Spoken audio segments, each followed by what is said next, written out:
피청구인이 직무 집행에 있어 헌법이나 법률을 위반하였는지, 피청구인의 법 위반 행위가 피청구인을 파면할 만큼 중대한 것인지에 관하여 살펴보겠습니다.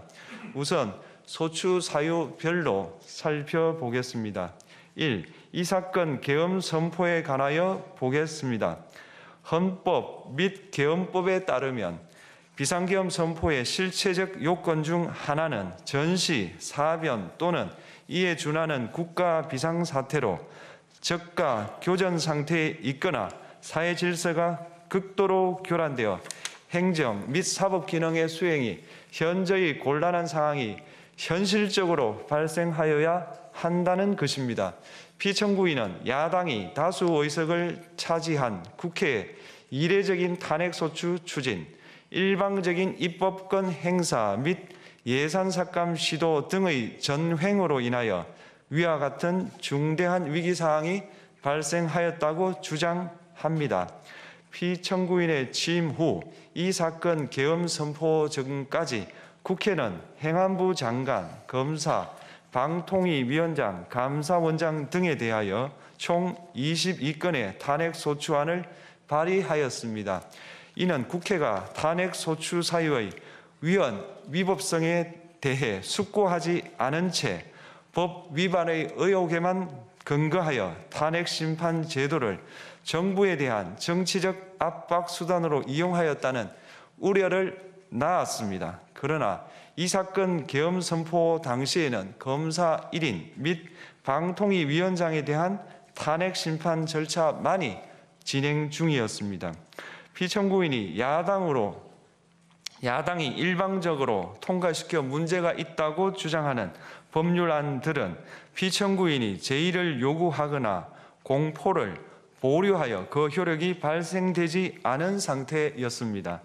2025년도 예산안은 2024년 예산을 집행하고 있었던 이 사건 계엄 선포 당시 상황에 어떠한 영향을 미칠 수 없고 위 예산안에 대하여 국회 예결특위의 의결이 있었을 뿐 본회의의 의결이 있었던 것도 아닙니다. 따라서 국회의 탄핵소추, 입법, 예산안 심의 등의 권한 행사가 이 사건 계엄 선포 당시 중대한 위기 상황을 현실적으로 발생시켰다고 볼 수 없습니다.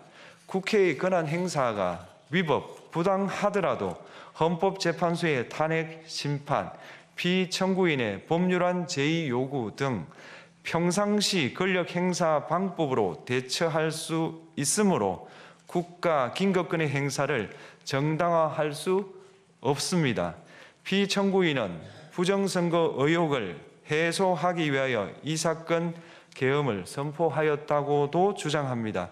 그러나 어떠한 의혹이 있다는 것만으로 중대한 위기 상황이 현실적으로 발생하였다고 볼 수는 없습니다. 또한 중앙선관위는 제22대 국회의원 선거 전에 보안 취약점에 대하여 대부분 조치하였다고 발표하였으며 사전, 우편, 투표함, 보관장소, CCTV 영상을 24시간 공개하고 개표 과정에 수검표 제도를 도입하는 등의 대책을 마련하였다는 점에서도 피청구인의 주장은 타당하다고 볼 수 없습니다.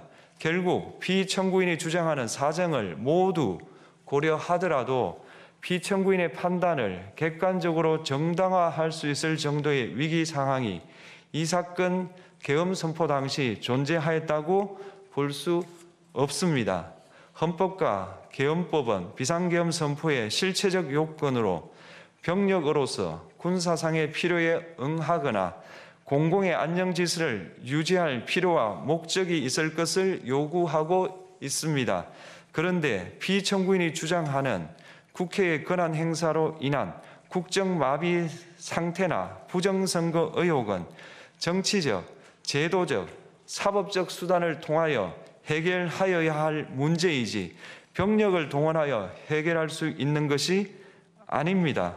피청구인은 이 사건 계엄이 야당의 전횡과 국정위기 상황을 국민에게 알리기 위한 경고성 계엄 또는 호소형 계엄이라고 주장하지만 이는 계엄법이 정한 계엄 선포의 목적이 아닙니다. 또한 피청구인은 계엄 선포에 그치지 아니하고 군경을 동원하여 국회의 권한 행사를 방해하는 등의 헌법 및 법률 위반 행위로 나아갔으므로 경고성 또는 호소형 계엄이라는 피청구인의 주장을 받아들일 수 없습니다. 그렇다면 이 사건 계엄 선포는 비상계엄 선포의 실체적 요건을 위반한 것입니다.